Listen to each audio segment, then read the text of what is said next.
अमृत गंगा में हम सब निरंतर जीवन के क्षणों को और साधना के, तप के, इस मनुष्य योनि के उद्देश्य के सभी रहस्यों को हम लोग जान रहे हैं। गोविंद हरि हरि नारायण।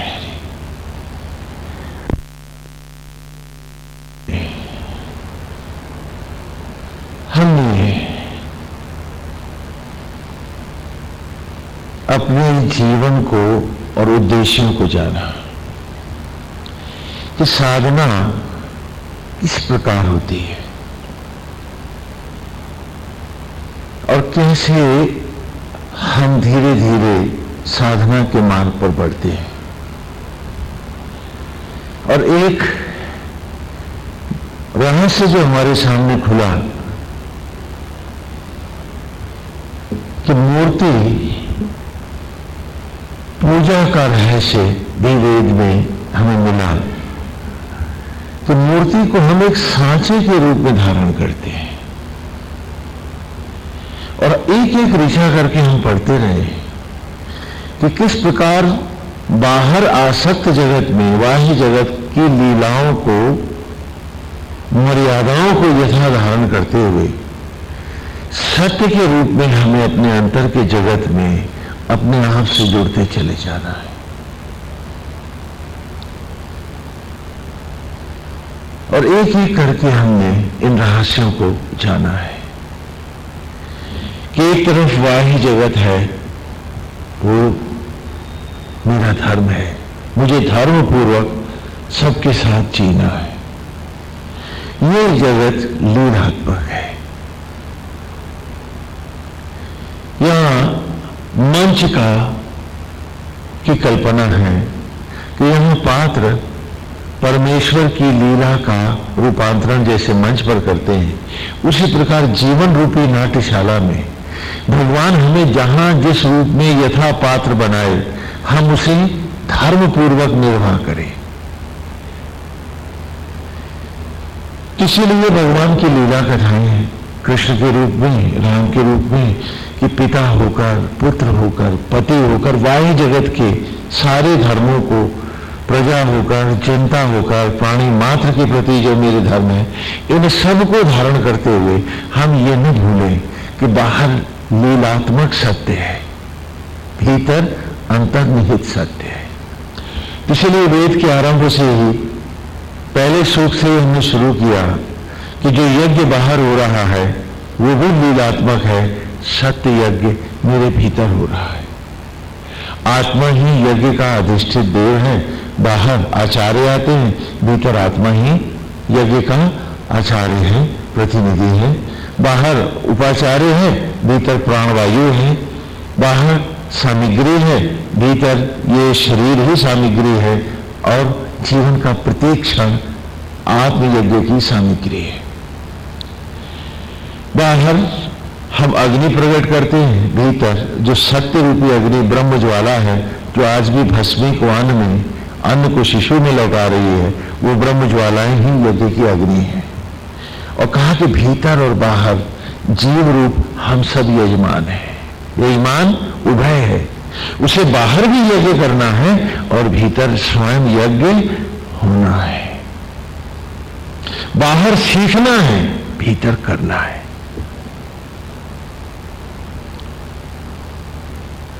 फिर जब आगे बढ़े तो उन्होंने कहा कि मेरा परिवार भी जो सत्य रूप परिवार है वो भीतर है और लीलात्मक रूप परिवार जो है वो बाहर है।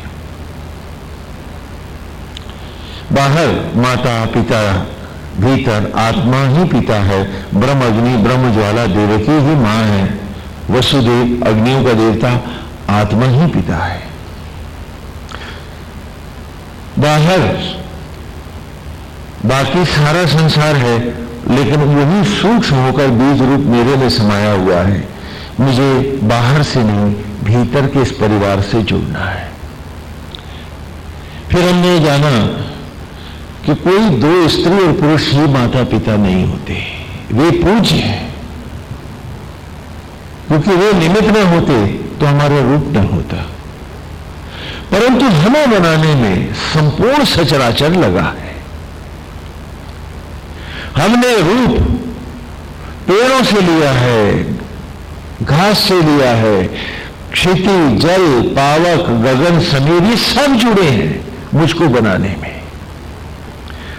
गौ माता की दूध है, सब कुछ लगा है, अन्न है, वनस्पतियां हैं, सभी ने मिलकर मुझे बनाया है। और आज भी ये सारा सचराचर मात्रवत मुझे धारण कर रहा है, मुझे बना रहा है, आज भी हर सांस धड़कन दे रहा है। तो मैं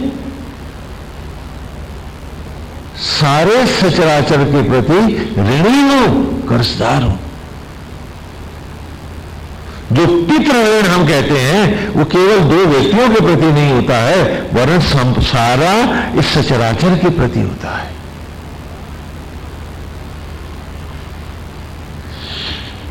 तो इसलिए यदि पितृ ऋण से मुक्त होना है तो पितृ केवल माता पिता दादा दादी नहीं है, सारा सचराचर है, सब कुछ है। ये पितृ है जो निरंतर हमें बना रहे हैं। तो इससे उड़न होने के लिए हमें प्राणी मात्र के प्रति समर्पित होकर जीना है। और भीतर आत्मा ही पिता है, अब्रह्म अग्नि ही मां है। इन्हीं के द्वारा प्रकट किया हुआ सचराचर भी मां और पिता बनकर हमें धारण कर रहा है। तो बाहर ये पितृऋण है और भीतर गुरु के लिए प्रश्न उठा।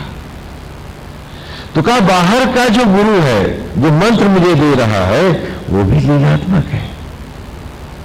वो मेरी ही आत्मा का, तेरी ही आत्मा जो परमेश्वर है उसका प्रतिनिधि बन रहा है। इसलिए गुरु भी परमेश्वर से नीचे नहीं है।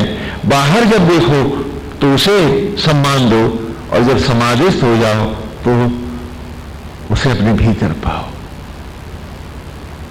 और इस प्रकार वेद की ऋचा ऋचा करके हम पूरा सचराचर पढ़ाए, और वेद ने दिखाया जो जो बाहर है वो लीलात्मक है, उसी का सत्य रूप तेरे भीतर है।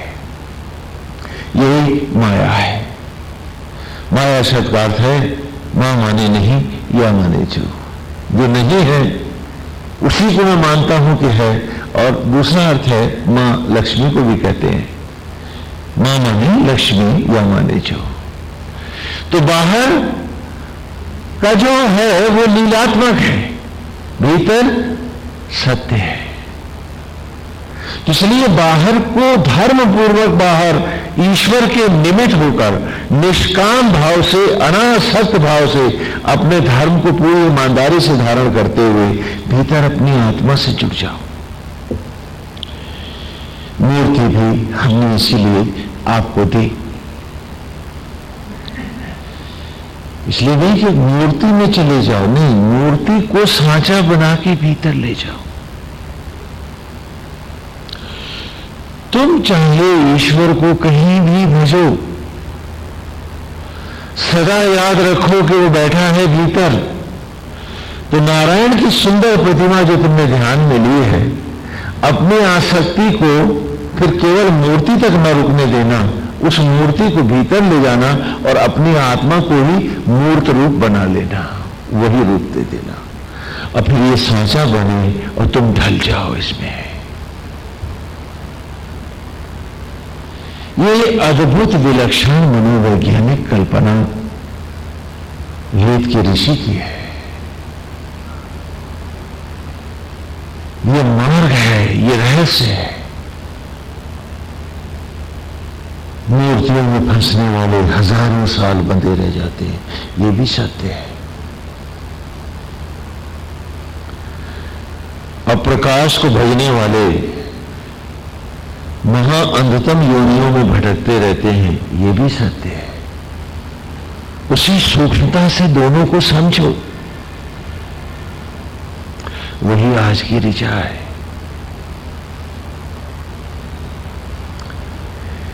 कि जब हम कहते हैं कि भगवान के सुंदर रूप को धारण करो, तो इसका मतलब ये नहीं कि ध्यान को बाहर डाल दो, मंदिर में लाके बिठा दो। नहीं, हमारा यह है कि इस सुंदर प्रतिमा को अपने अंतर में बिठाओ और अब इस सांचे में स्वयं अपने भीतर ढलते चले जाओ। तो अंत भी अनंत हो जाएगा, मृत्यु भी एक उत्सव होगी। बाहर मूर्ति इसीलिए भिजवाते हैं कि ये नहीं कि बाहर को लेकर के बाहर ही फंस के रह जाओ, क्योंकि जहां तेरी साधना रुक जाएगी वहीं तू फंस जाएगा। तो साधना को बाहर की मूर्ति पर न रखना, उस मूर्ति को, उस सुंदर रूप को, उस महामहिमामय प्रतिमा को अपने ध्यान में, मस्तिष्क में बिठाकर अंग अंग उसमें स्वयं भीतर जाकर ढल जाना। तो फिर तुम कहीं टंगोगे नहीं, आत्मा के साथ ही निकल जाओगे। देवयान से गया। और आज की ऋचा खोलने पहले यहीं से शुरू करते हैं, हाँ, फिर इसको पाठ को दोहराएंगे। आज की ऋचा है संचोदय चित्रम अरवागरात इंद्र वरेण्यम। आइए, पिछले रविवार की ऋचा है, चलिए यहीं से शुरू करते हैं। संचोदय चित्रम अरवागरात इंद्र वरेण्यम असदित्ते विभु प्रभु। सम्मान संयुक्त होकर के, आत्मा के साथ जुड़ करके हम चमके हैं। वो मूर्त जो हमने बाहर ली है, उसे हम अपनी आत्मा को उस मूर्ति का रूप दें। वो जो ज्योतियों की कल्पना भगवान की तेज की हम बाहर कर रहे हैं, अब वो तेज हमारी आत्मा में आए और उसी के साथ ये जीव और आत्मा एक होकर प्रकाशित हो। वो मूर्ति चित्रम, वो मूर्ति जो हमने बाहर देखी है, अब उस मूर्ति को हम भीतर ले जाए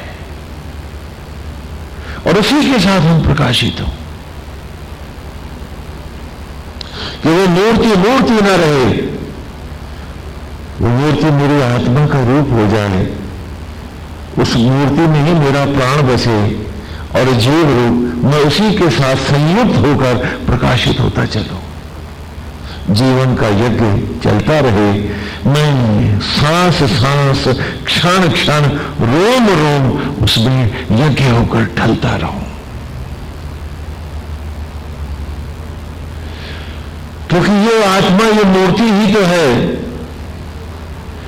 जो जब मैं क्षीणता को, महापतन को चला गया था, तो वहां पर भी तो ये रात यही मुझे समेट करके, सान करके, मथ करके भस्मी से वनस्पतियों में लाया है और वनस्पतियों से उसने ये दुर्लभ रूप दिया है, तो यही तो मुझे आगे ले जाएगा।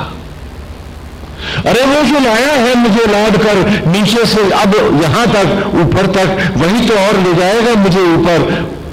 यान तो यही है, और कौन सा पुष्पक विमान अलग से आएगा? इसे सूक्ष्मता से जानो, वरना चौधरियों के यहां जाके फंस जाओगे। वो कहेगा मूर्ति पूजा नहीं, वो कहेगा सगुण को पूज, वो कहेगा निर्गुण को पूज, और इस बाजार में सौदा बनके अपनी जिंदगी गंवा जाओगे। इसीलिए ईशावास्य में भी कहा है कि वो जो सगुण की उपासना करते हैं और वो उसका कुछ और ही फल बताते हैं लोग, और वो जो निर्गुण की, अव्यक्त की, निराकार की उपासना करते हैं, उसका भी फल कुछ और ही बताया गया है विद्वानों के द्वारा।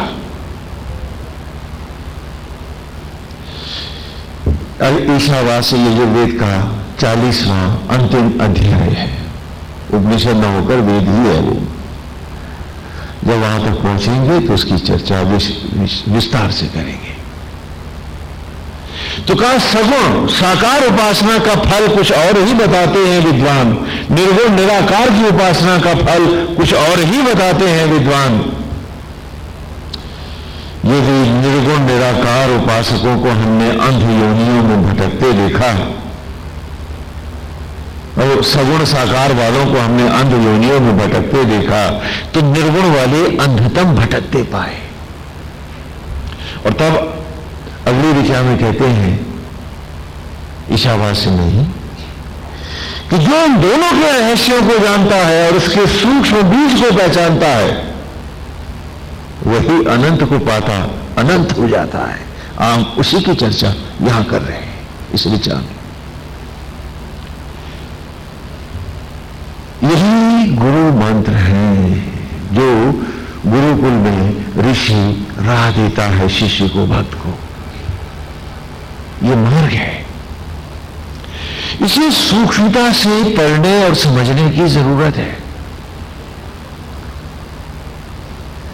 क्योंकि क्या होता है कि हम कभी स्थान पे जाके चिपक जाते हैं, कभी किसी समाधि पे जाके बैठ जाते हैं, तो कभी किसी मूर्ति के साथ चिपक जाते हैं। नहीं, स्थान पर जाओ जहां तपस्वी तपा है, वहां का एक एक कण पवित्र है, ज्योतिष है, तेजस है, ज्योतिर्मय है। तुम्हें सहज ही उसकी दया और कृपा मिलेगी। लेकिन वहां फंसो मत।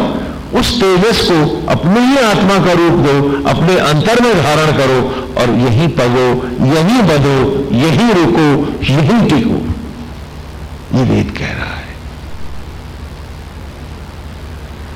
मूर्ति साध्य नहीं है, साधन है। इस साधन को सुंदर सांचे का रूप देकर अपने अंतर में बिठा लो। जब बाहर मन करे सुबह शाम सर झुकाने जाओ वहां पर, क्योंकि बाहर भी तो जी रहे हो, तो बाहर की श्रद्धा और आस्था को यथावत रखते हुए सत्य जगत में अर्थात अंतर जगत में एक सांस एक क्षण भी उसकी कल्पना तुम्हारे मन से न उतरे और हर सांस हर क्षण उसमें ढलते चले जाओ। संचोदय चित्रम अरवागरात, क्योंकि उसने भी तो क्षण क्षण पाला है। एक दिन में ढाल नहीं लिया था मुझे। कितनी बार कितने वृक्षों में यज्ञ करके उन भस्मियों को बुलाता रहा था एक निरंतर भावना से। और फिर एक दिन में नहीं बनाया था। 9 महीना 10 दिन 20 दिन वो मुझे क्षण क्षण पालता रहा था, मुझे रूप देता रहा था। अगर एक क्षण भी वो रुक जाता तो वो नवजात शिशु गर्भ में ही मर जाता। तो रुकी क्यों साधना तेरी? रूप मिट गया तेरा कैसे? साधना का रुकना तो मौत की दावत है।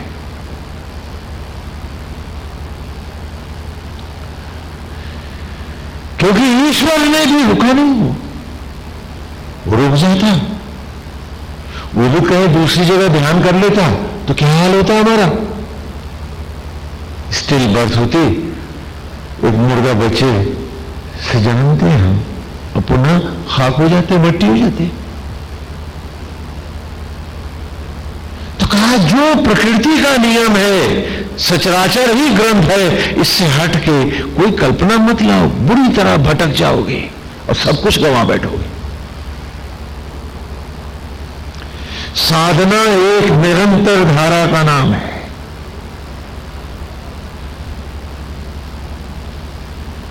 जो इसे नहीं जानते हैं तो कभी दाएं भटकते हैं, कभी बाएं भटकते हैं, वे कुछ नहीं पाते हैं। इस विज्ञान को समझकर और इसे यथा धारण करके चलो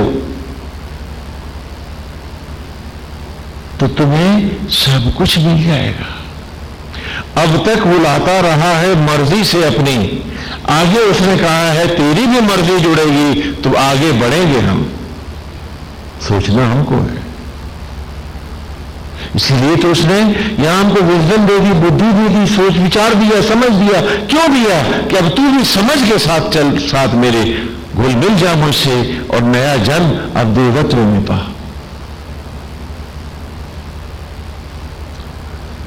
वहां से तो मिलाता रहा। और आज भी आत्मा होकर वो एक निरंतरता में ही तो हमें धारण कर रहा है, इसीलिए तो हम सब जिंदा हैं। यदि आत्मा का ध्यान भटक गया होता 4 घंटे के लिए भी तो ये शरीर जाने कब का मर गया होता। तो प्रकृति के नियम को क्यों तोड़ते हो तुम और अपनी मन चाही कल्पनाओं को उसमें क्यों जोड़ते हो तुम? क्योंकि कुदरत के आगे जब तुम एक सांस धड़कन नहीं बना पाए हो तो तुम अपना मन चाहा धर्म कहां से बनाओगे? वो प्राण कहां पाएगा? वो तो तुम अपने को भी नहीं दे पाए। तो कहा कि सूक्ष्मता से इस नेचर को पढ़ो और ईमानदारी से देखो कि तुम अपने साथ कितने बड़े धोखे और विश्वासघात कर रहे हो। आज बाह्य जगत को निमित्त भाव से भी तो जी सकते हो तुम, जैसे निमित्त भाव से बनाता रहा तुमको तुम्हारा आत्मा। उसने कोई फीस ली, कोई तनख्वाह लेता है? जब ईश्वर स्वयं आत्मा होकर निष्काम भाव से बिना किसी इच्छा के तुम्हें भस्मे से अन्न में और अन्न से इस दुर्लभ मनुष्य योनि में लाया है और निरंतर आत्मा होकर शबरी का राम बन के तुम्हारी जूठन को रथ में बदल रहा है, तो नारायण तो खुद ही एक डिमॉन्स्ट्रेशन दे रहे हैं तुमको, फिर तुम उसका अनुसरण क्यों नहीं करते? केवल आसक्तियों के लिए, मतलब के लिए, पशु को भी लज्जित करके, पिशाच से भी नीचे जा करके तुम क्यों जीना चाहते हो? हम पूछे अपने आप से। अरे उसके होके क्यों नहीं जिया जा सकता? क्योंकि वो है तभी तो जीवन है, तो उसका होकर के तो और सुख से जिया जा सकता है, और ज्यादा अमृत क्षण मिलेंगे और ज्यादा सुखद जीवन मिलेगा और अच्छा जिएंगे।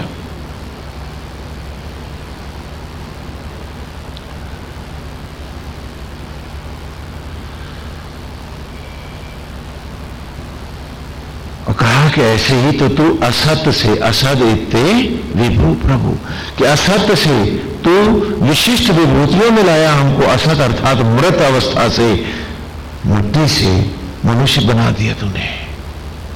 और ये इसी राह का आज हम अनुसरण करेंगे तो हम विभू से क्या होंगे? प्रभु, अर्थात उस अनंत रूप को, उस अमर अवस्था को पाएंगे।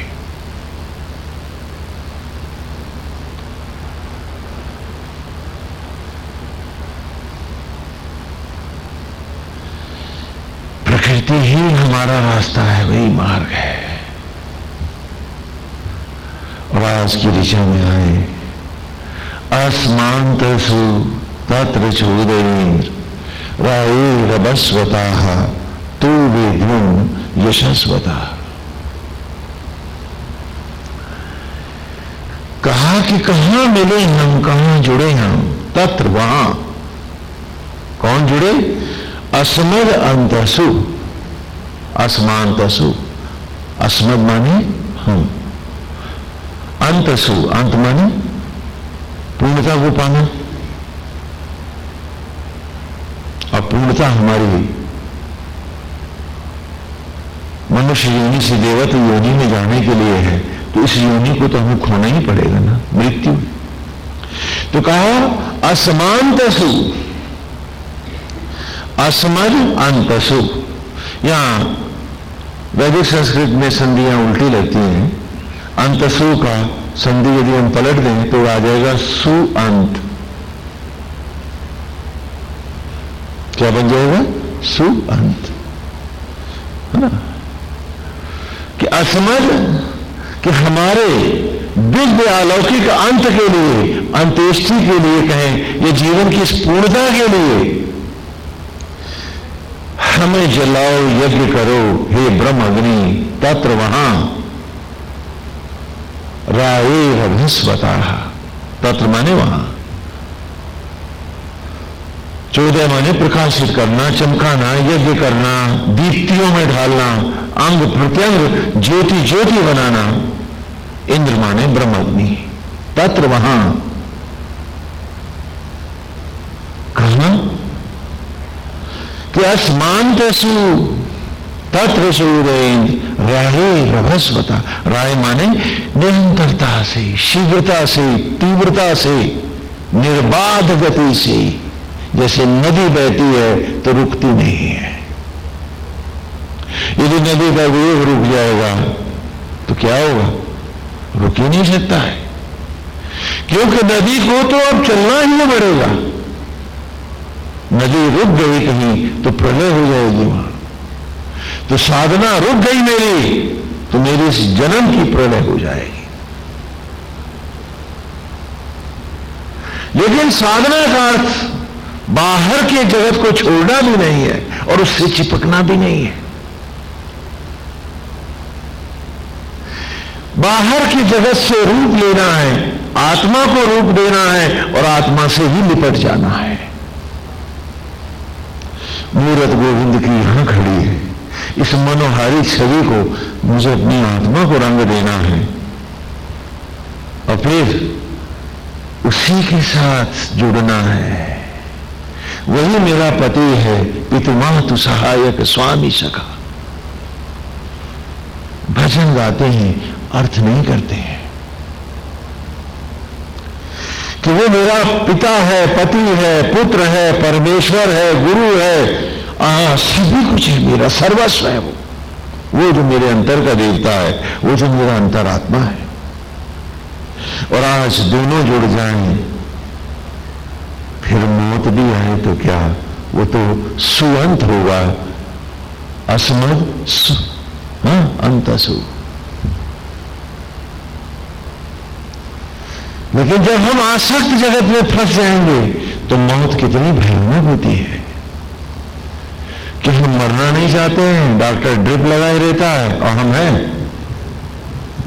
कि सोचते हैं अब कहां से गुर्दा बदलवा लें और कहां से हार्ट में एक नया वाल गलवा लें और जाने क्या क्या।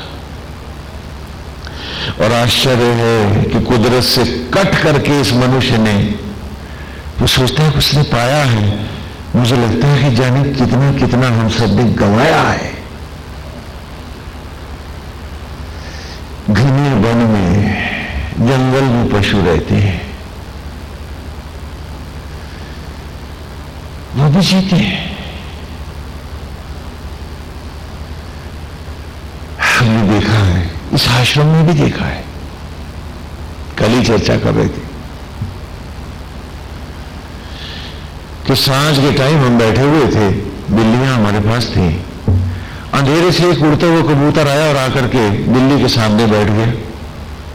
हमने उसको मना कर दिया, छूना मत इसको, और हमने कबूतर को उठा के पेड़ पर रखा, वो फिर लौटाया और चलता हुआ फिर बिल्ली के मुंह के आगे आ गया। तो बिल्ली ने फिर हमारी तरफ देखा कि आप क्या कहते हो, तो हमें लगा हम गलत हैं, उठ के चले गए वहां से। हमने कहा हम जा रहे हैं, देख तो नहीं पाएंगे, क्योंकि उस कबूतर को दिख गया था कि उसका अंत आ गया है। तो वो अपनी ही आत्मा में समाविष्ट होकर चाहता था कि बिल्ली उस अंत को स्वंत बना दे। आप चाहोगे? और ऐसा जंगल में हम अक्सर देखते हैं, हरिण है, वो उसी जगह आकर के पानी के जलाशय के पास जंगल में वहीं आकर के बैठ गया जहां शेर आता है पानी पीने। देखा ऊपर से तो उतर के गए और उससे कहा कि धकेल के दूसरी तरफ ले गए कि टाइम हो रहा है, शेर आने वाला है, और उसको दूर ले जाकर के छोड़ दिया। और थोड़ी देर के बाद देखा कि वो फिर भी आके बैठ गया, खड़ा हो गया वहां। और जब शेर आया तो उसके पास खड़ा हुआ और इस हिरण ने, बूढ़े हिरण ने शेर को चाटा और फिर उसके आगे आ गया। यानी इसने वेद नहीं पढ़ा, ये वेद जानता कैसे है? और हम इन्हें इतने पढ़े हैं, हमें भूल क्यों जाते हैं? उसने किसी डॉक्टर की कामना नहीं करी, उसने और ज्यादा वक्त को नकार के जीने की इच्छा भी नहीं करी। और देखते ही देखते वो शेर का भोजन बन गया। और हम ऊपर से देख रहे हैं कुटिया से नीचे। ये प्रकृति जानती है कि मौत तो अनिवार्य है और इसको आना है। जितने दिन वो दे रहा है वो दिन सुखपूर्वक जिए जाए, उसी की मस्ती में बिताए जाए, फिर जिस योनि ले चले ले चले। हम आत्मा के रहें तो वो तो आगे ले जाएगा ही।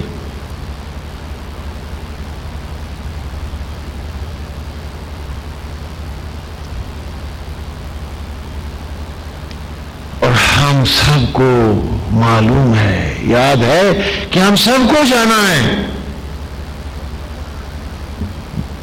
बचेगा कोई नहीं, जाएंगे हम सब। क्यों? क्योंकि ये तो ट्रांजिट कैंप है। ये कोई स्थायी अवस्था नहीं है, ये तो यात्रा है। तो फिर इतनी मोह शक्तियां क्यों? कल को इसी विषय में थोड़ी सी चर्चा कर रहे थे तो एक भक्त ने बड़ा सुंदर प्रश्न किया। तो इसका मतलब यह है कि हम कोई उपक्रम न करें, क्या पशु नहीं करते? आप हर उस बात को जरा बड़ी समझदारी से क्यों ले लेते हैं? उसे समझने का प्रयास क्यों नहीं करते मित्र? कि वेद कह रहा है कि हर क्षण को उसकी पूर्णता से सुखपूर्वक जीते हुए तटस्थ भाव में जीवन के क्षणों को बढ़ते हुए भी जिया जा सकता है, और ये परम सुखद अवस्था है। आप समझते हो कि सुख भौतिकताओं में है, आसक्तियों में है। एक उदाहरण दिया था आपको कि एक व्यक्ति एक जगह बैठा हुआ था, एक तथाकथित कर्मयोगी हम आप जैसा पहुंचा उसके पास। कहने क्या तुम सारा वक्त बर्बाद कर रहे हो? उसने कहा क्या करूं? कहा कुछ काम करो, कुछ मेहनत करो, कुछ पैसे मिलेंगे। बोले अच्छा फिर? बोले और मेहनत करना और पैसे मिलेंगे। बोले फिर? बोले फिर और मेहनत करना और ज्यादा पैसे मिलेंगे। कहा तब तुम्हारे पास पैसे ज्यादा हो जाएंगे तो दुकान खोल लेना। बोले बहुत अच्छे, दुकान भी खोल लेंगे। बोले फिर? बोले और मेहनत करना तो 2 दुकान हो जाएंगे। बोला अच्छा 2 दुकान हो गई। फिर? कहना फिर और मेहनत करना, फिर मकान होगा, बंगला होगा, गाड़ी होगी। बोले फिर? बोले मौज करना। बोला पागल आदमी, वो तो मैं अभी कर रहा हूं, तो उसके लिए इतने सारे बवाल क्यों बता रहा? तो मुझे मौज करने की बात बता रहा है या तनाव में जीने की बात कह रहा है?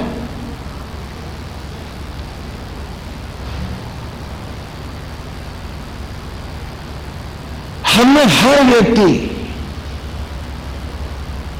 सत्य को भी आज समझने की अवस्था में नहीं है, इस अमृत को भी नहीं पा सकते।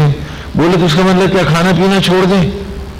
इसका मतलब क्या अपने स्वास्थ्य का ध्यान रखना बंद कर दें? भाई ये कहां कह रहे हैं हम कह रहे हैं शरीर को मंदिर बना करके सुखपूर्वक निमित्त धर्म को पूरी ईमानदारी से धारण करते हुए आत्मस्थ होते चले, क्योंकि वो आगे ले जाएगा, नहीं तो हमें पीछे जाना पड़ेगा और उसे भी लौट के फिर उठाने आना पड़ेगा हमको, और ये आवागमन का खेल चलता रहेगा।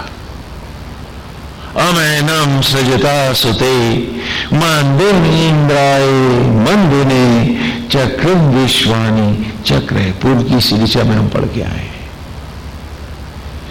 कि तो आवागमन के चक्र हैं, ये तो चलते रहेंगे।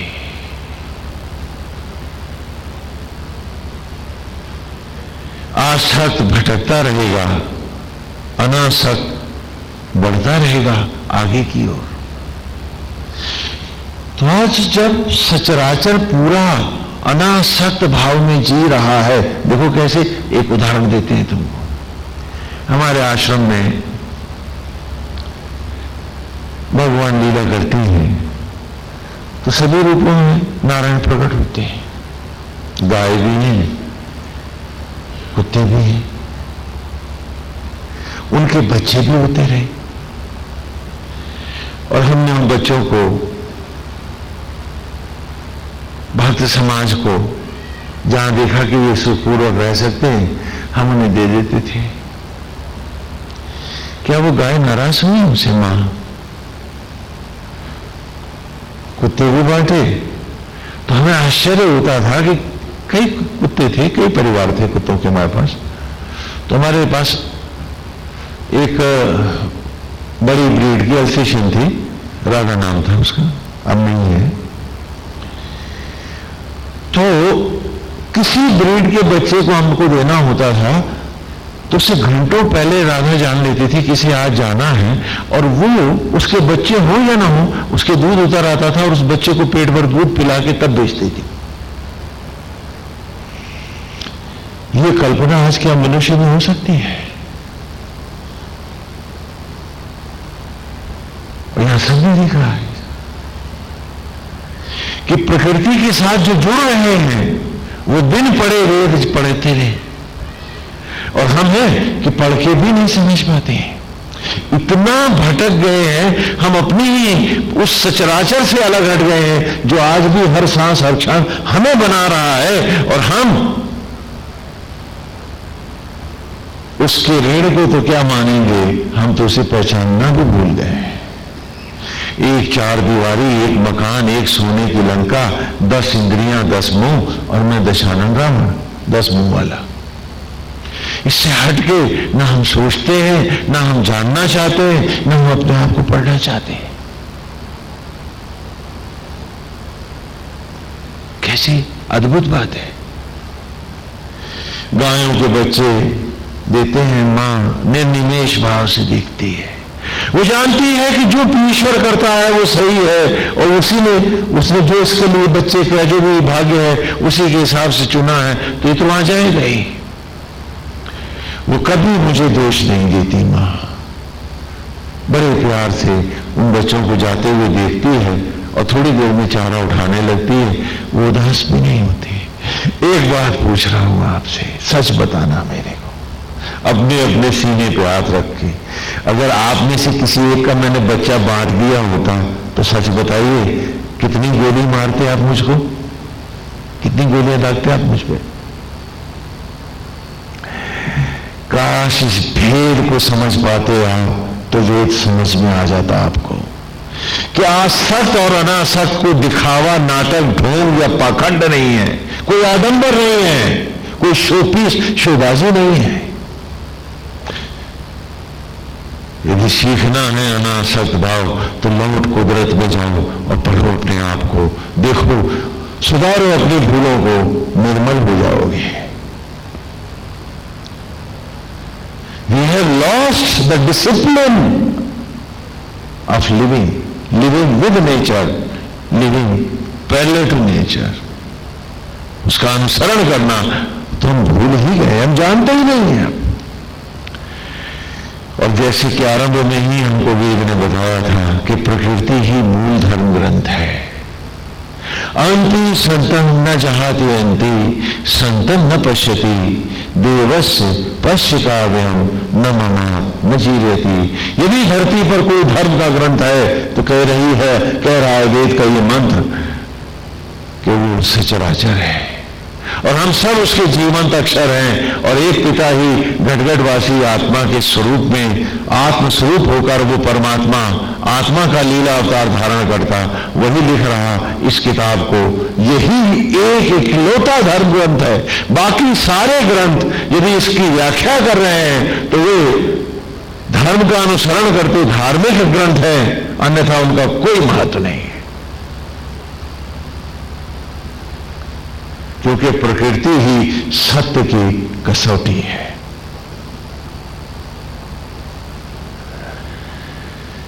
और आए इस नेचर में देखें कि हम कहां कहां गलतियां कर रहे हैं, और वो भूल दुनिया को नहीं दिखानी है, देखने वाला तो भीतर है, और देखने दिखाने की बात ही कहां है। मंजिल पाना है या भटक जाना है, ये सोचना है हमको, दिखना क्या और दिखाना कैसा।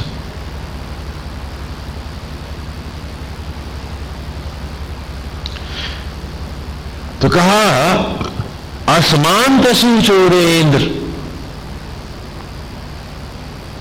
राहे रभस्वता, कि शीघ्रता से वेग पूर्वक आकर रभस कहते हैं आहुतियों को, यज्ञ में आहुतियां डालना, कि हमारी उस आत्मा में हम ही को आहूत करते जाओ, जलाओ सामग्री बाहर जले, भीतर हम जले अपने ही ब्रह्म अग्नियों में, क्योंकि उसी से जल के उत्पन्न हुए हैं हम। जब तक उसमें समाएंगे नहीं, नया रूप पाएंगे कैसे। एक कथा आती है कि वन में, निर्जन वन में, एक पर्वत पर एक जल के प्रपात के समीप एक ऋषि रहते थे। अद्भुत तप करते थे वो, बड़े विरक्त, अपरिग्रही। उनके साथ एक खरगोश भी था। वो भी ऋषि के पास ही रहता था। तो ऋषि जब चलते थे तो वो साथ उनके चल देता था, कूदता फांदता आगे आगे, और उनकी दोस्ती भी हो गई थी। अतीन्द्रिय ज्ञान के कारण दोनों बातचीत भी कर लेते थे, अपनी यथा कथा भी मौन होकर के सुना लेते थे।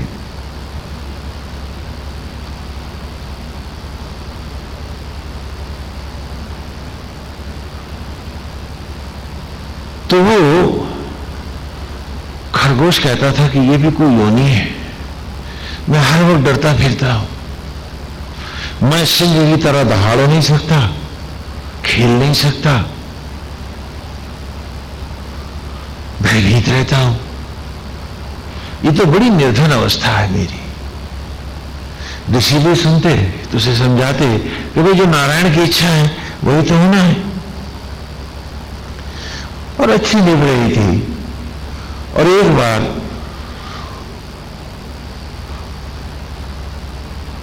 ऋषि जंगल में नदी के किनारे, प्रपात के किनारे समाधि लिए थे, और वो उछल कूद रहा था, तभी वहां एक सिंह आ गया और दहाड़ कर सिंह झपटा। तो खरगोश बड़ी जोर से चिल्लाया कि ऋषि बचा मुझको। दोनों छीनना झपट होने लगी, ऋषि का भी समाधि टूटी। उसने सिंह से कहा कि इसे छोड़ दे। सिंह ने कहा मैं भूखा हूं, मैं ऐसे कैसे छोड़ दूं? कहा इसे छोड़ देने में तुझे श्राप दूंगा। कहा ऋषिवर ऐसा करके आप पुण्य नहीं कमाओगे, क्योंकि आप मेरे भोजन में विघ्न डाल रहे हो, तो पापी तो आप भी हो जाओगे। और ये कह करके खरगोश चिल्लाता रहा ऋषि मुझे बचाओ, और सिंह उस खरगोश को खा गया। सिंह चला गया, ऋषि को भी लगा कि खरगोश को तो खा ही गया है, अब उसे श्राप देने का तो कोई अर्थ रहा नहीं। थोड़े दुखी और संतप्त रहे, और फिर अनासक्त भाव में वो तप और साधना करने लगे। कुछ काल के उपरांत एक शेर का एक बच्चा आया और आकर के उनके पास बैठ गया। तो ऋषि ने देखा तो उसने कहा क्या तुम अपनी मां से को खो बैठे हो, जो यहां आके बैठे हो? तो उसने कहा ऋषिवर आपने पहचाना नहीं? बोले नहीं। बोले मैं वही तो खरगोश हूं।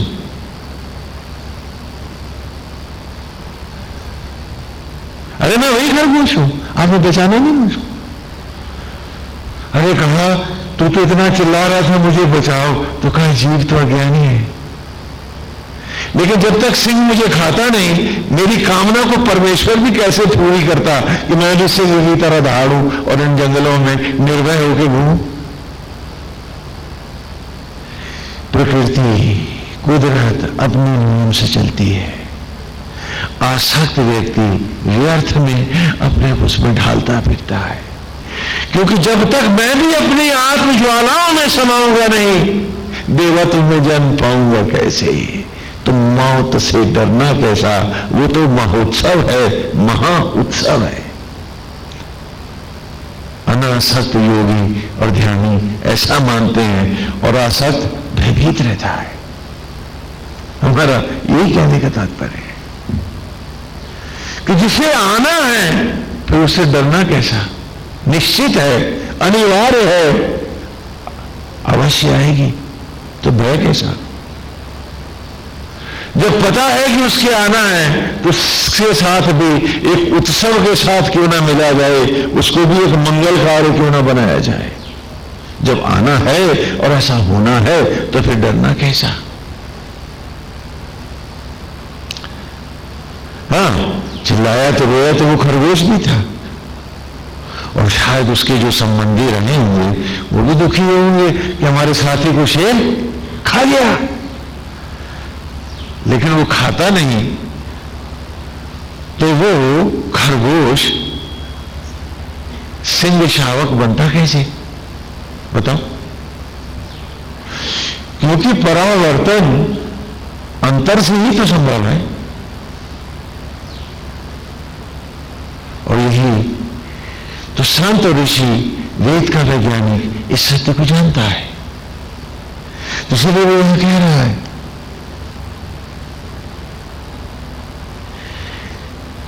कि कि असमांतसु, अंत ने तो आना ही आना है।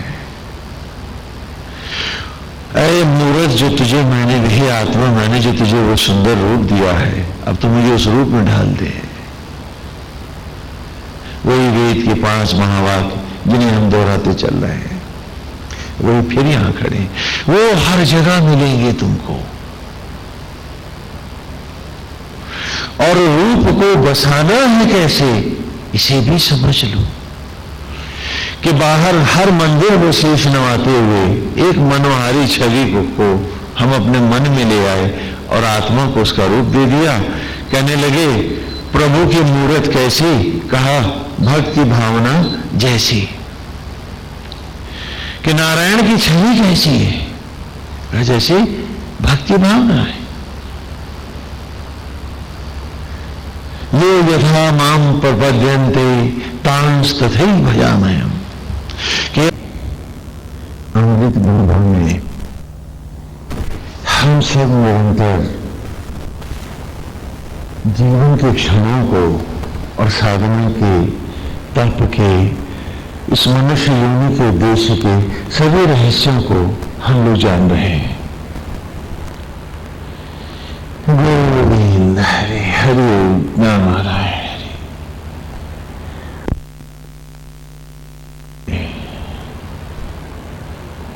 हमने अपने जीवन को और उद्देश्यों को जाना कि साधना किस प्रकार होती है और कैसे हम धीरे धीरे साधना के मार्ग पर बढ़ते हैं। और एक रहस्य जो हमारे सामने खुला कि मूर्ति पूजा का रहस्य भी वेद में हमें मिला कि मूर्ति को हम एक सांचे के रूप में धारण करते हैं। और एक एक ऋचा करके हम पढ़ते रहे कि किस प्रकार बाहर आसक्त जगत में, बाह्य जगत की लीलाओं को, मर्यादाओं को यथा धारण करते हुए सत्य के रूप में हमें अपने अंतर के जगत में अपने आप से जुड़ते चले जाना है। और एक एक करके हमने इन रहस्यों को जाना है कि एक तरफ बाह्य जगत है, वो मेरा धर्म है, मुझे धर्म पूर्वक सबके साथ जीना है। ये जगत लीलात्मक है। यहां मंच की कल्पना है कि यहां पात्र परमेश्वर की लीला का रूपांतरण जैसे मंच पर करते हैं, उसी प्रकार जीवन रूपी नाट्यशाला में भगवान हमें जहां जिस रूप में यथा पात्र बनाए, हम उसे धर्म पूर्वक निर्वाह करें। इसीलिए भगवान की लीला कथाएं कृष्ण के रूप में, राम के रूप में, कि पिता होकर, पुत्र होकर, पति होकर, बाह्य जगत के सारे धर्मों को, प्रजा होकर, जनता होकर, प्राणी मात्र के प्रति जो मेरे धर्म है, इन सबको धारण करते हुए हम ये न भूलें कि बाहर लीलात्मक सत्य है, भीतर अंतर्निहित सत्य है। इसलिए वेद के आरंभ से ही पहले श्लोक से हमने शुरू किया कि जो यज्ञ बाहर हो रहा है वो भी लीलात्मक है, सत्य यज्ञ मेरे भीतर हो रहा है। आत्मा ही यज्ञ का अधिष्ठित देव है, बाहर आचार्य आते हैं, भीतर आत्मा ही यज्ञ का आचार्य है, प्रतिनिधि है। बाहर उपाचार्य है, भीतर प्राणवायु है। बाहर सामग्री है, भीतर ये शरीर ही सामग्री है, और जीवन का प्रत्येक क्षण आत्मयज्ञ की सामग्री है। बाहर हम अग्नि प्रकट करते हैं, भीतर जो सत्य रूपी अग्नि ब्रह्म ज्वाला है, जो आज भी भस्मिक वन में अन्न को शिशु में लौटा रही है, वो ब्रह्म ज्वालाएं ही यज्ञ की अग्नि है। और कहा कि भीतर और बाहर जीव रूप हम सब यजमान है। यजमान उभय है, उसे बाहर भी यज्ञ करना है और भीतर स्वयं यज्ञ होना है, बाहर सीखना है, भीतर करना है।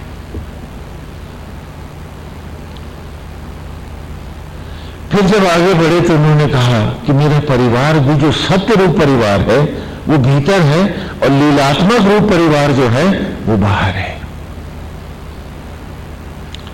बाहर माता पिता, भीतर आत्मा ही पिता है। ब्रह्म अग्नि ब्रह्म ज्वाला देवकी ही मां है। वसुदेव अग्नियों का देवता, आत्मा ही पिता है। बाहर बाकी सारा संसार है, लेकिन वही सूक्ष्म होकर बीज रूप मेरे में समाया हुआ है। मुझे बाहर से नहीं, भीतर के इस परिवार से जुड़ना है। फिर हमने जाना कि कोई दो स्त्री और पुरुष ही माता पिता नहीं होते, वे पूज्य हैं, क्योंकि वे निमित्त न होते तो हमारा रूप न होता। परंतु हमें बनाने में संपूर्ण सचराचर लगा है। हमने रूप पेड़ों से लिया है, घास से लिया है, क्षिति जल पावक गगन समीर ये सब जुड़े हैं मुझको बनाने में। गौ माता की दूध है, सब कुछ लगा है, अन्न है, वनस्पतियां हैं, सभी ने मिलकर मुझे बनाया है। और आज भी ये सारा सचराचर मात्रवत मुझे धारण कर रहा है, मुझे बना रहा है। आज भी हर सांस धड़कन दे रहा है। तो मैं सारे सचराचर के प्रति ऋणी हूं, कर्जदार हूं। जो पितृ ऋण हम कहते हैं वो केवल दो व्यक्तियों के प्रति नहीं होता है, वरन सारा इस सचराचर के प्रति होता है।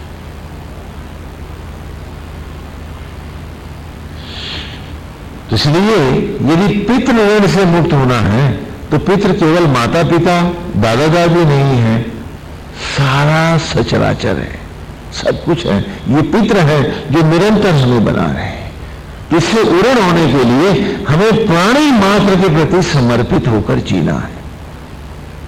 और भीतर आत्मा ही पिता है, और ब्रह्म अग्नि ही मां है। इन्हीं के द्वारा प्रकट किया हुआ सचराचर भी मां और पिता बनकर हमें धारण कर रहा है। तो बाहर ये पितृऋण है और भीतर गुरु के लिए प्रश्न उठा। तो कहा बाहर का जो गुरु है, जो मंत्र मुझे दे रहा है, वो भी लीलात्मक है। वो मेरी ही आत्मा का, तेरी ही आत्मा जो परमेश्वर है उसका प्रतिनिधि बन रहा है। इसलिए गुरु भी परमेश्वर से नीचे नहीं है। बाहर जब देखो तो उसे सम्मान दो, और जब समाधिस्थ हो जाओ तो उसे अपने भीतर पाओ। और इस प्रकार वेद की ऋचा ऋचा करके हम पूरा सचराचर पढ़ाए, और वेद ने दिखाया जो जो बाहर है वो लीलात्मक है, उसी का सत्य रूप तेरे भीतर है। यही माया है। माया शब्द का अर्थ है मां माने नहीं या माने जो नहीं है उसी को मैं मानता हूं कि है। और दूसरा अर्थ है मां लक्ष्मी को भी कहते हैं, मां माने लक्ष्मी या माने जो। तो बाहर का जो है वो लीलात्मक है, भीतर सत्य है। इसलिए बाहर को धर्म पूर्वक बाहर ईश्वर के निमित्त होकर निष्काम भाव से, अनासक्त भाव से अपने धर्म को पूरी ईमानदारी से धारण करते हुए भीतर अपनी आत्मा से जुड़ जाओ। मूर्ति भी हमने इसीलिए आपको दी, इसलिए नहीं कि मूर्ति में चले जाओ, नहीं, मूर्ति को सांचा बना के भीतर ले जाओ। तुम चाहे ईश्वर को कहीं भी भजो, सदा याद रखो कि वो बैठा है भीतर। तो नारायण की सुंदर प्रतिमा जो तुमने ध्यान में ली है, अपनी आसक्ति को फिर केवल मूर्ति तक न रुकने देना, उस मूर्ति को भीतर ले जाना और अपनी आत्मा को ही मूर्त रूप बना लेना, वही रूप दे देना। और फिर ये सांचा बने और तुम ढल जाओ इसमें। ये अद्भुत विलक्षण मनोवैज्ञानिक कल्पना वेद के ऋषि की है। ये मार्ग है, ये रहस्य है। मूर्तियों में फंसने वाले हजारों साल बंधे रह जाते हैं, ये भी सत्य है। अप्रकाश को भजने वाले महाअंधतम योनियों में भटकते रहते हैं, ये भी सत्य है। उसी सूक्ष्मता से दोनों को समझो, वही आज की ऋचा है।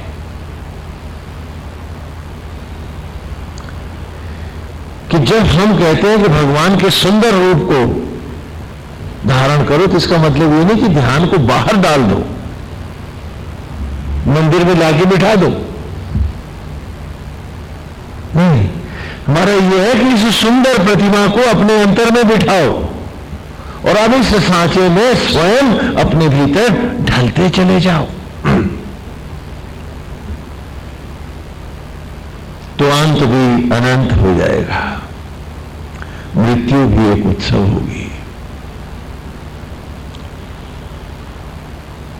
बाहर मूर्ति इसीलिए भिजवाते हैं कि ये नहीं कि बाहर को लेकर के बाहर ही फंस के रह जाओ, क्योंकि जहां तेरी साधना रुक जाएगी वहीं तू फंस जाएगा। तो साधना को बाहर की मूर्ति पर न रखना, उस मूर्ति को, उस सुंदर रूप को, उस महामहिमामय प्रतिमा को अपने ध्यान में, मस्तिष्क में बिठाकर अंग अंग उसमें स्वयं भीतर जाकर ढल जाना। तो फिर तुम कहीं टंगोगे नहीं, आत्मा के साथ ही निकल जाओगे। देवयान से गया। और आज की ऋचा खोलने पहले यहीं से शुरू करते हैं, हाँ, फिर इसको पाठ को दोहराएंगे। आज की ऋचा है संचोदे चित्रम अरवागरात इंद्र वरेण्यम। आइए, पिछले रविवार की ऋचा है, चलिए यहीं से शुरू करते हैं।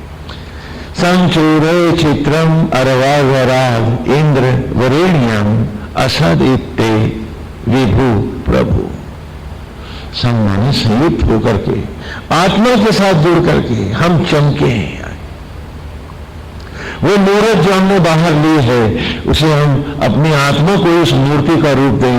वो जो ज्योतियों की कल्पना भगवान की तेज की हम बाहर कर रहे हैं, अब वो तेज हमारी आत्मा में आए और उसी के साथ ये जीव और आत्मा एक होकर प्रकाशित हो। वो मूर्ति चित्रम, वो मूर्ति जो हमने बाहर देखी है, अब उस मूर्ति को हम भीतर ले जाए और उसी के साथ हम प्रकाशित हो। कि वो मूर्ति मूर्ति न रहे, वो मूर्ति मेरी आत्मा का रूप हो जाए, उस मूर्ति में ही मेरा प्राण बसे और जीव रूप मैं उसी के साथ संयुक्त होकर प्रकाशित होता चलूं। जीवन का यज्ञ चलता रहे, मैं सांस सांस, क्षण क्षण, रोम रोम उसमें यज्ञ होकर ढलता रहूं। क्योंकि ये आत्मा, ये मूर्ति ही तो है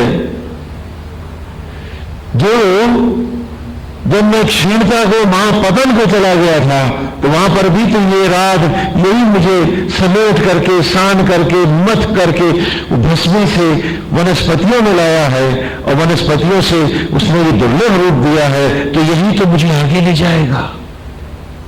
अरे वो जो लाया है मुझे लाद कर नीचे से अब यहां तक, ऊपर तक, वही तो और ले जाएगा मुझे ऊपर। यान तो यही है, और कौन सा पुष्पक विमान अलग से आएगा।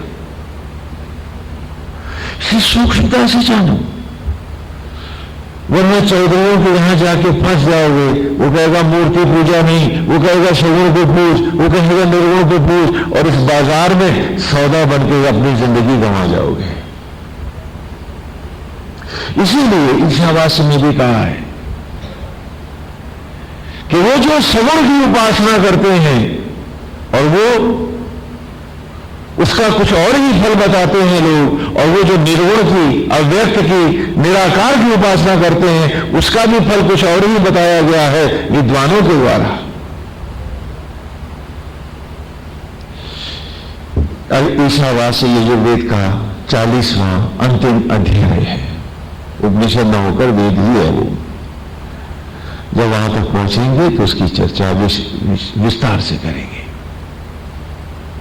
तो कहा सगुण साकार उपासना का फल कुछ और ही बताते हैं विद्वान, निर्गुण निराकार की उपासना का फल कुछ और ही बताते हैं विद्वान।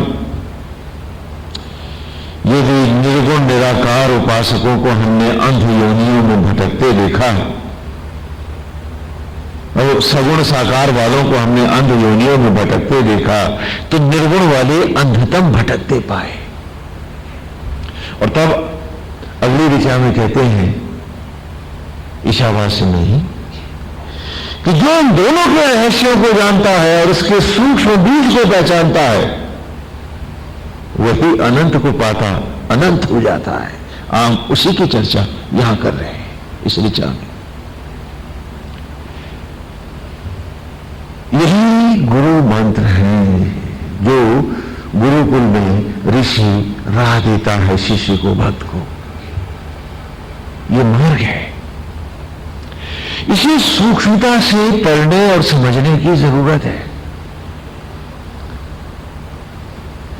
क्योंकि क्या होता है कि हम कभी स्थान पे जाके चिपक जाते हैं, कभी किसी समाधि पे जाके बैठ जाते हैं, तो कभी किसी मूर्ति के साथ चिपक जाते हैं। नहीं, स्थान पर जाओ जहां तपस्वी तपा है, वहां का एक एक कण पवित्र है, ज्योतिष है, तेजस है, ज्योतिर्मय है। तुम्हें सहज हुई उसकी दया और कृपा मिलेगी। लेकिन वहां फंसो मत। उस तेजस को अपनी ही आत्मा का रूप दो, अपने अंतर में धारण करो और यहीं पगो, यहीं बधो, यहीं रुको, यहीं टिको। ये वेद कह रहा है। मूर्ति साध्य नहीं है, साधन है। इस साधन को सुंदर सांचे का रूप देकर अपने अंतर में बिठा लो। जब बाहर मन करे सुबह शाम सर झुकाने जाओ वहां पर, क्योंकि बाहर भी तो जी रहे हो, तो बाहर की श्रद्धा और आस्था को यथावत रखते हुए सत्य जगत में अर्थात अंतर जगत में एक सांस एक क्षण भी उसकी कल्पना तुम्हारे मन से न उतरे और हर सांस हर क्षण उसमें ढलते चले जाओ। संचोदय चित्रम अरवागरात, क्योंकि उसने भी तो क्षण क्षण पाला है। एक दिन में ढाल नहीं लिया था मुझे। कितनी बार कितने वृक्षों में यज्ञ करके उन भस्मियों को बुलाता रहा था एक निरंतर भावना से। और फिर एक दिन में नहीं बनाया था। 9 महीना 10 दिन 20 दिन वो मुझे क्षण क्षण पालता रहा था, मुझे रूप देता रहा था। अगर एक क्षण भी वो रुक जाता तो वो नवजात शिशु गर्भ में ही मर जाता। तो रुकी क्यों साधना तेरी? रूप बिट गया तेरा कैसे? साधना का रुकना तो मौत की दावत है।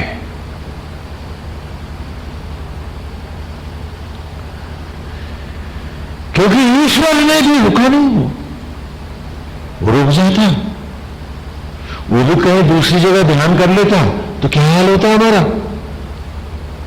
स्टिल बर्थ होती, एक मुर्गा बच्चे से जन्मते हम और पुनः खाक हो जाते, मट्टी हो जाते। तो कहा जो प्रकृति का नियम है, सचराचर ही ग्रंथ है, इससे हट के कोई कल्पना मत लाओ, बुरी तरह भटक जाओगे और सब कुछ गंवा बैठोगे। साधना एक निरंतर धारा का नाम है।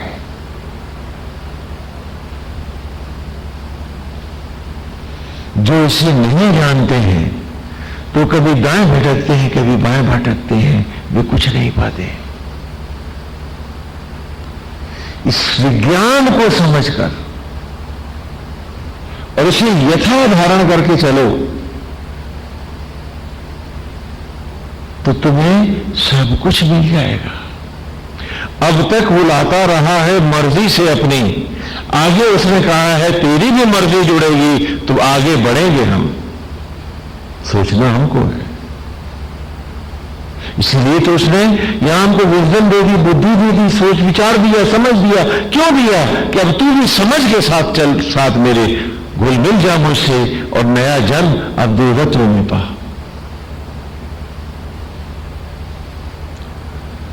वहां से तो मिलाता रहा, और आज भी आत्मा होकर वो एक निरंतरता में ही तो हमें धारण कर रहा है, इसीलिए तो हम सब जिंदा हैं। यदि आत्मा का ध्यान भटक गया होता 4 घंटे के लिए भी, तो ये शरीर जाने कब का मर गया होता।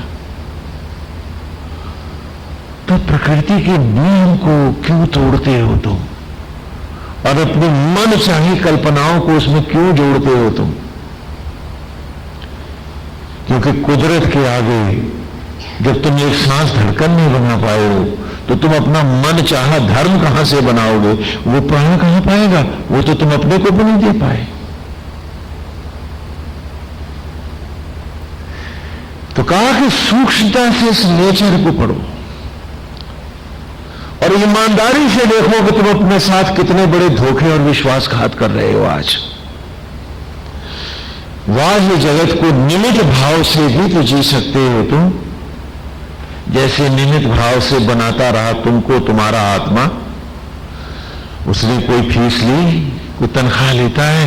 जब ईश्वर स्वयं आत्मा होकर निष्काम भाव से बिना किसी इच्छा के तुम्हें भस्मे से अन्न में और अन्न से इस दुर्लभ मनुष्य योनि में लाया है, और निरंतर आत्मा होकर शबरी का राम बन के तुम्हारी जूठन को रक्त में बदल रहा है, तो नारायण तो खुद ही एक डिमॉन्स्ट्रेशन दे रहे हैं तुमको, फिर तुम उसका अनुसरण क्यों नहीं करते? केवल आसक्तियों के लिए, मतलब के लिए, पशु को भी लज्जित करके, पिशाच से भी नीचे जाकर के तुम क्यों जीना चाहते हो? हम पूछे अपने आप से। अरे उसके होके क्यों नहीं जिया जा सकता? क्योंकि वो है तभी तो जीवन है, तो उसका होकर के तो और सुख से जिया जा सकता है,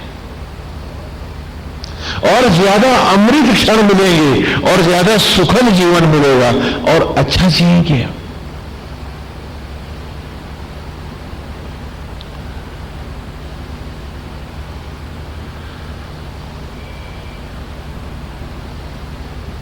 कि ऐसे ही तो तू असत्य से असद इत्ते विभू प्रभु, कि असत्य से तू विशिष्ट विभूतियों में लाया हमको। असत अर्थात मृत अवस्था से, मिट्टी से मनुष्य बना दिया तूने। और यदि इसी राह का आज हम अनुसरण करेंगे तो हम विभू से क्या होंगे? प्रभु, अर्थात उस अनंत रूप को, उस अमर अवस्था को पाएंगे।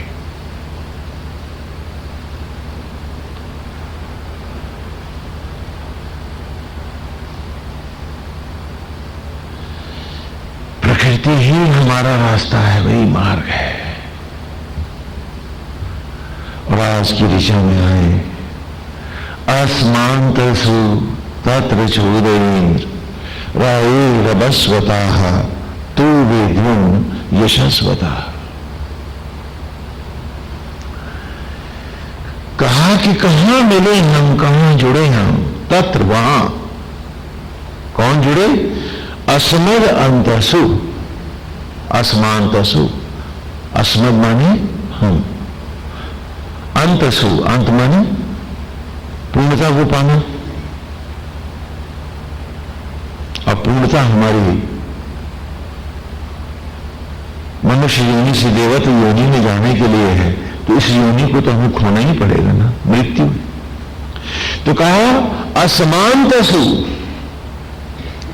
असमद अंतसु।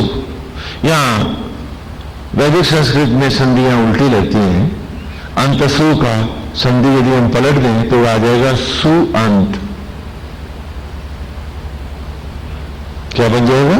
सु अंत, है ना?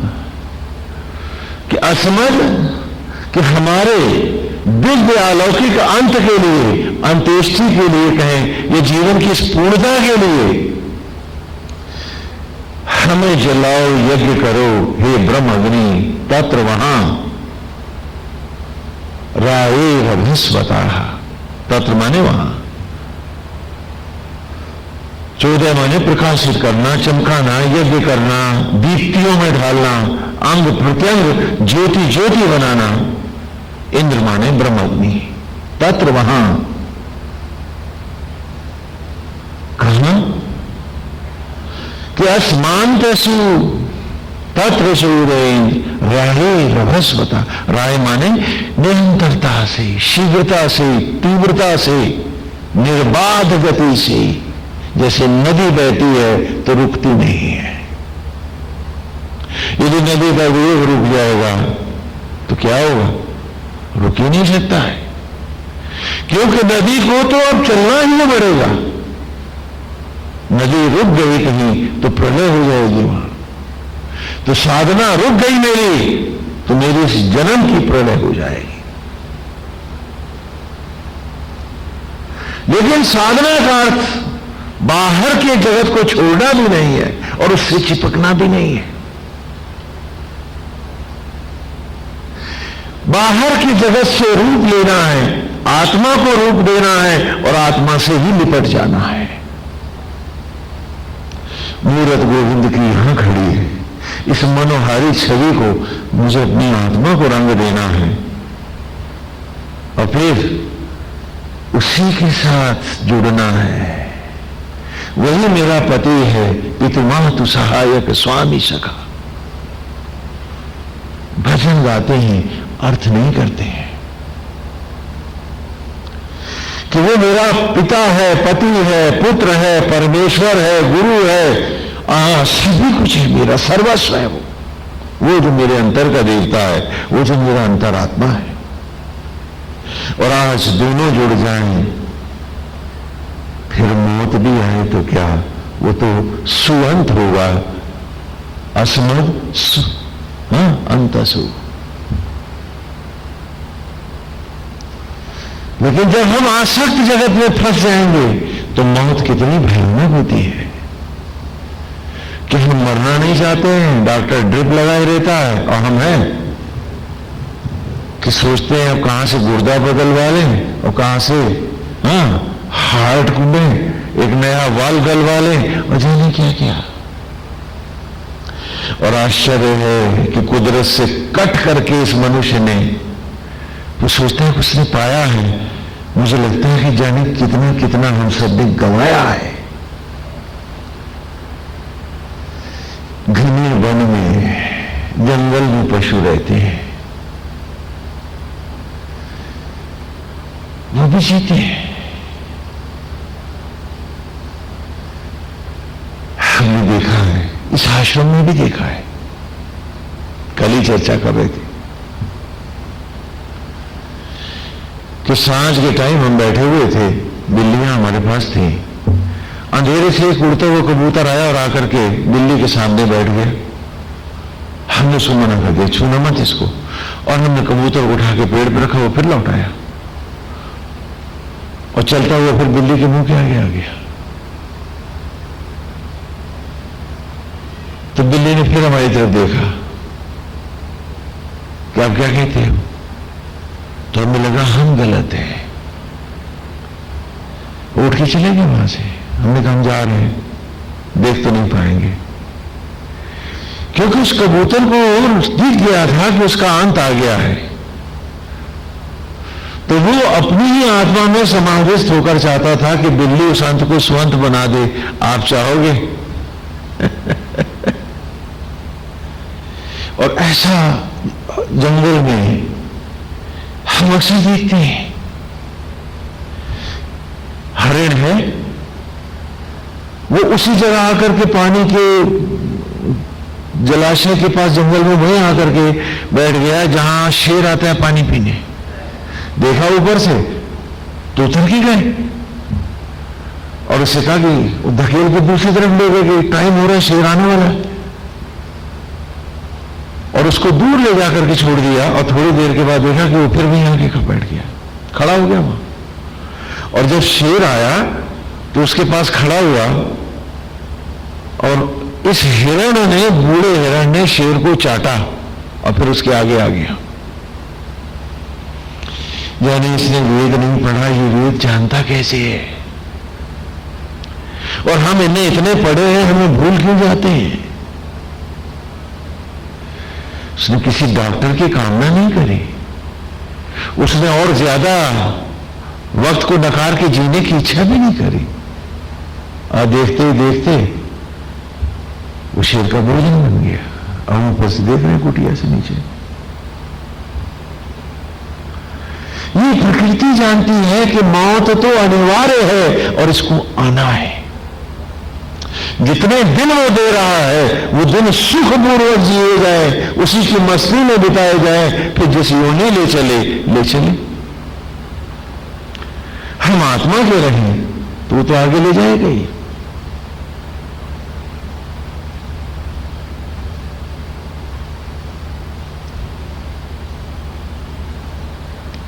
और हम सबको मालूम है, याद है कि हम सबको जाना है, बचेगा कोई नहीं, जाएंगे हम सब। क्यों? क्योंकि ये तो ट्रांजिट कैंप है, ये कोई स्थायी अवस्था नहीं है, ये तो यात्रा है। तो फिर इतनी मोह शक्तियां क्यों? कल को इसी विषय में थोड़ी सी चर्चा कर रहे थे तो एक भक्त ने बड़ा सुंदर प्रश्न किया। तो इसका मतलब यह है कि हम कोई उपक्रम न करें। क्या पशु नहीं करते? आप हर उस बात को जरा बड़ी समझदारी से क्यों ले लेते हैं? उसे समझने का प्रयास क्यों नहीं करते मित्र? कि एक कह रहा है कि हर क्षण को उसकी पूर्णता से सुखपूर्वक जीते हुए तटस्थ भाव में जीवन के क्षणों को पढ़ते हुए भी जिया जा सकता है, और ये परम सुखद अवस्था है। आप समझते हो कि सुख भौतिकताओं में है, आसक्तियों में है। एक उदाहरण दिया था आपको कि एक व्यक्ति एक जगह बैठा हुआ था, एक तथाकथित कर्मयोगी हम आप जैसा पहुंचा उसके पास। कहने क्या तुम सारा वक्त बर्बाद कर रहे हो? उसने कहा क्या करूं? कहा कुछ काम करो, कुछ मेहनत करो, कुछ पैसे मिलेंगे। बोले अच्छा फिर? बोले और मेहनत करना और पैसे मिलेंगे। बोले फिर और मेहनत करना और ज्यादा पैसे मिलेंगे। कहा तब तुम्हारे पास पैसे ज्यादा हो जाएंगे तो दुकान खोल लेना। बोले बहुत अच्छे, दुकान भी खोल लेंगे। बोले और मेहनत करना तो 2 दुकान हो जाएंगे। बोला अच्छा 2 दुकान हो गई। फिर और मेहनत करना तो मकान होगा, बंगला होगा, गाड़ी होगी। बोले मौज करना। बोला पागल आदमी, वो तो मैं अभी कर रहा हूं, तो उसके लिए इतने सारे बवाल क्यों बता रहा? तो मुझे मौज करने की बात बता रहा है या तनाव में जीने की बात कह रहा है?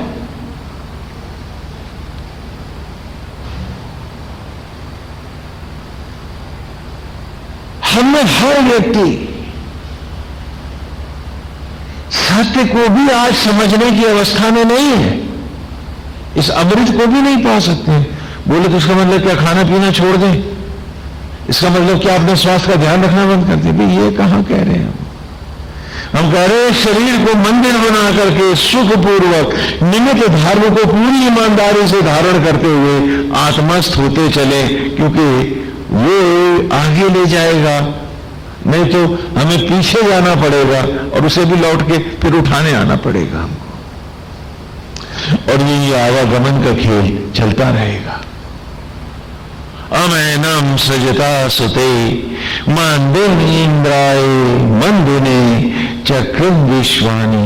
चक्र है, पूर्व की शिक्षा में हम पढ़ के आए कि तो आवागमन के चक्र हैं, ये तो चलते रहेंगे।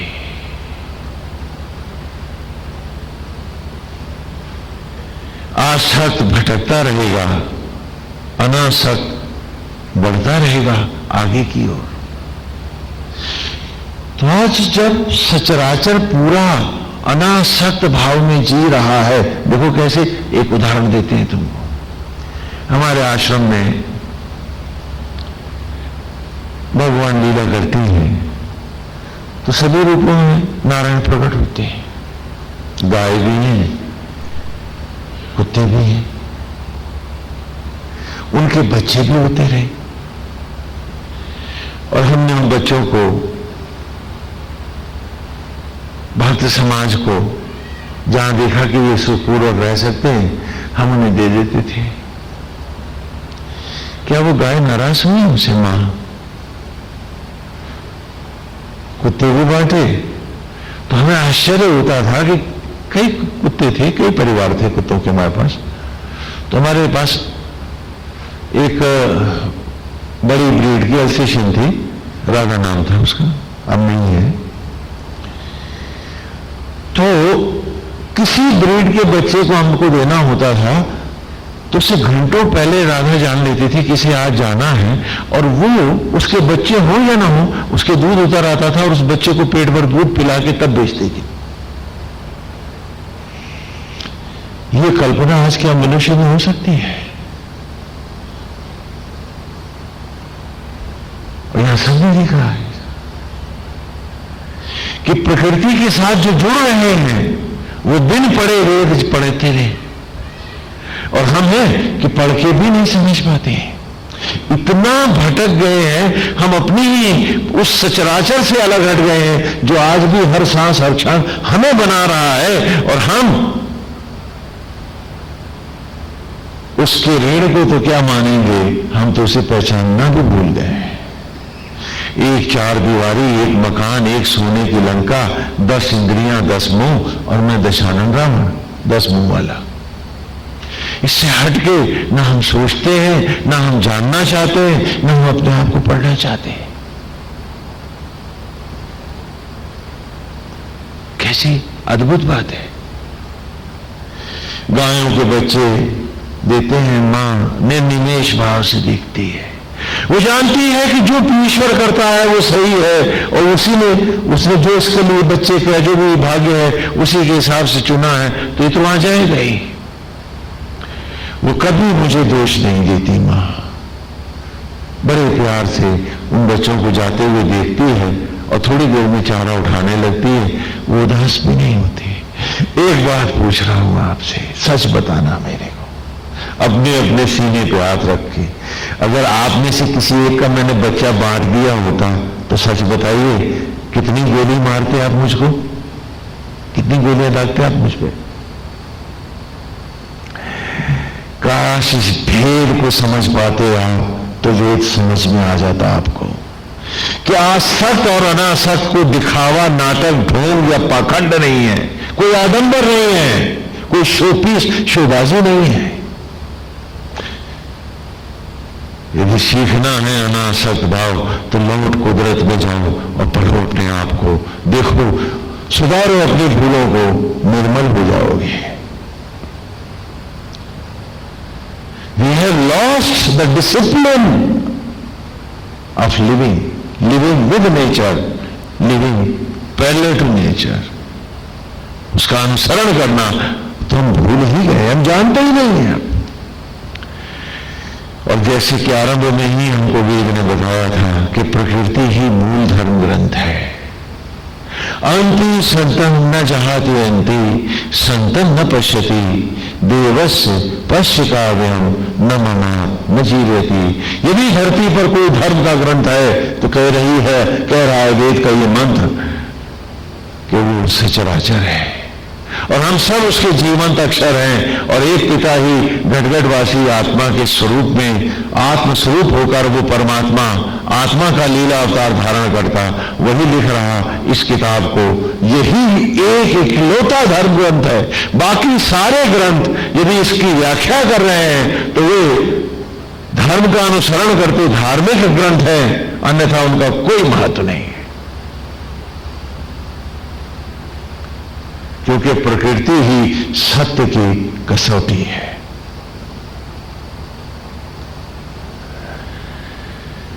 और आए इस नेचर में देखें कि हम कहां कहां गलतियां कर रहे हैं, और वो भूल दुनिया को नहीं दिखानी है, देखने वाला तो भीतर है, और देखने दिखाने की बात ही कहां है। मंजिल पाना है या भटक जाना है, ये सोचना है हमको, दिखना क्या और दिखाना कैसा।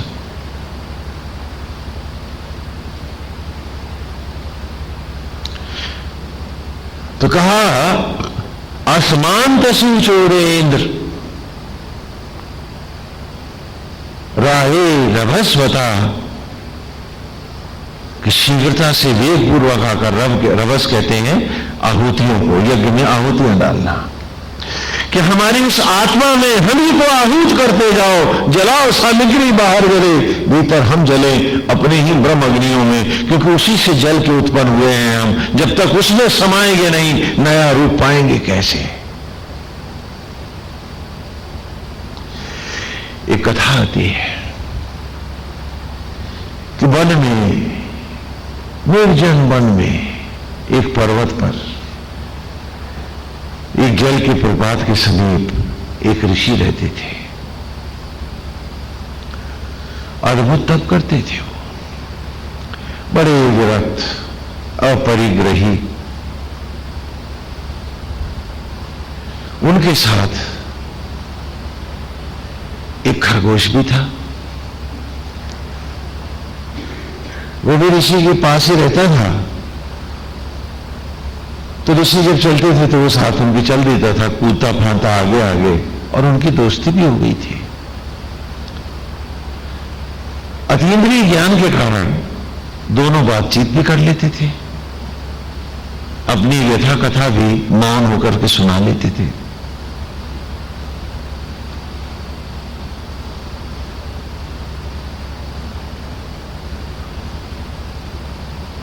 तो वो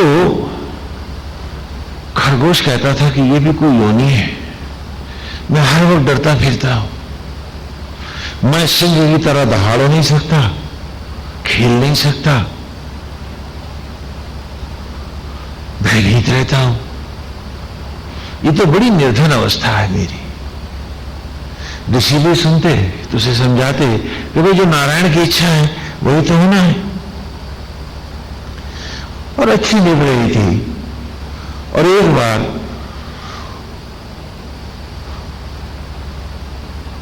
ऋषि जंगल में नदी के किनारे, प्रपात के किनारे समाधि लिए थे, और वो उछल कूद रहा था, तभी वहां एक सिंह आ गया और दहाड़ कर सिंह झपटा। तो खरगोश बड़ी जोर से चिल्लाया कि ऋषि बचा मुझको। दोनों छीनना झपट होने लगी, ऋषि का भी समाधि टूटी। उसने सिंह से कहा कि इसे छोड़ दे। सिंह ने कहा मैं भूखा हूं, मैं ऐसे कैसे छोड़ दूं? कैसे छोड़ देने मैं तुझे श्राप दूंगा। कहा ऋषिवर ऐसा करके आप पुण्य नहीं कमाओगे, क्योंकि आप मेरे भोजन में विघ्न डाल रहे हो, तो पापी तो आप भी हो जाओगे। और ये कह करके खरगोश चिल्लाता रहा ऋषि मुझे बचाओ, और सिंह उस खरगोश को खा गया। सिंह चला गया, ऋषि को भी लगा कि खरगोश को तो खा ही गया है, अब उसे शाप देने का तो कोई अर्थ रहा नहीं। थोड़े दुखी और संतप्त रहे, और फिर अनासक्त भाव में वो तप और साधना करने लगे। कुछ काल के उपरांत एक शेर का एक बच्चा आया और आकर के उनके पास बैठ गया। तो ऋषि ने देखा तो उसने कहा क्या तुम अपनी मां से को खो बैठे हो जो यहां आके बैठे हो? तो उसने कहा ऋषिवर आपने पहचाना नहीं? बोले नहीं। बोले मैं वही तो खरगोश हूं।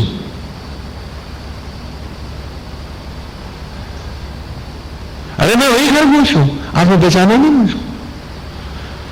अरे कहा तू तो इतना चिल्ला रहा था मुझे बचाओ, तो कहा जीव तो अज्ञानी है, लेकिन जब तक सिंह मुझे खाता नहीं, मेरी कामना को परमेश्वर भी कैसे पूरी करता कि मैं भी सिंह की तरह दहाड़ूं और इन जंगलों में निर्भय होकर घूमूं। प्रकृति, कुदरत अपने नियम से चलती है। आसक्त व्यक्ति व्यर्थ में अपने आप उसमें ढालता फिरता है, क्योंकि जब तक मैं भी अपनी आत्म ज्वालाओं में समाऊंगा नहीं, देवत्व में जन्म पाऊंगा कैसे? तो मौत से डरना कैसा? वो तो महोत्सव है, महा उत्सव है। अनासक्त योगी और ध्यानी ऐसा मानते हैं, और आसक्त भयभीत रहता है। हमारा यही कहने का तात्पर्य है कि जिसे आना है फिर उससे डरना कैसा? निश्चित है, अनिवार्य है, अवश्य आएगी, तो भय कैसा? जब पता है कि उसके आना है तो उसके साथ भी एक उत्सव के साथ क्यों ना मिला जाए, उसको भी एक मंगल कार्य क्यों ना बनाया जाए। जब आना है और ऐसा होना है तो फिर डरना कैसा। हाँ, चिल्लाया तो रोया तो वो खरगोश भी था, और शायद उसके जो संबंधी रहे होंगे वो भी दुखी होंगे कि हमारे साथी को शेर खा गया, लेकिन वो खाता नहीं तो वो खरगोश सिंह शावक बनता कैसे, बताओ। क्योंकि परावर्तन अंतर से ही तो संभव है, और यही तो संत और ऋषि, वेद का वैज्ञानिक इस सत्य को जानता है। तो इसलिए वो यह कह रहा है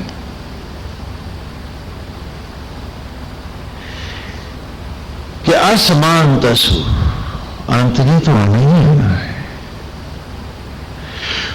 अरे मूर्ख, जो तुझे मैंने, वही आत्मा मैंने जो तुझे वो सुंदर रूप दिया है, अब तो मुझे उस रूप में ढाल दे। वही वेद के 5 महावाक्य जिन्हें हम दोहराते चल रहे हैं, वही फिर यहां खड़े, वो हर जगह मिलेंगे तुमको।